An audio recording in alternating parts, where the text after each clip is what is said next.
Alam niyo ba guys na ang huling pangyayari ng The Big One ay noong 1658? Ayon sa mga eksperto, kada 400 years nangyayari ang The Big One. Ang tectonic earthquake ay ang dalawang plate na nagsasalpukan at gumagawa siya ng enerhiya, kaya mararamdaman natin ang pagyanig ng lupa at sanhi ng paggalaw ng fault. At ang fault na mahaba na may 100 kilometers ay matatagpuan sa Metro Manila. Kabilang na dito ang mga lugar na Bulacan, Quezon City, Marikina, Makati, Pateros, Muntinlupa, Carmona at Cavite.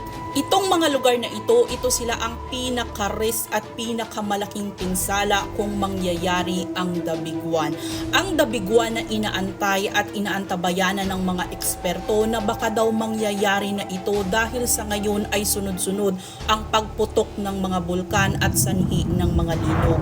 Kung mangyayari ang The Big One ay ito ay magkaroon ng 7.2 magnitude na pagyanig sa buong kalupaan. At kung sakali man na darating ang The Big One ay kaya nitong sirain ang mga tulay, mga kalsada, mga kuryente at magdudulot ito ng totally blackout, mga kabahayan at higit sa lahat ay mapinsala ang mga 100 ka mga tao at may tendency na mamatay ang mga 300,000 na katao sa buong bansa. Guys, sobrang nakakatakot itong The Big One at higit pa dyan sa kamay nila, andyan ang pinaka-risk kung sakali man na darating ang The Big One.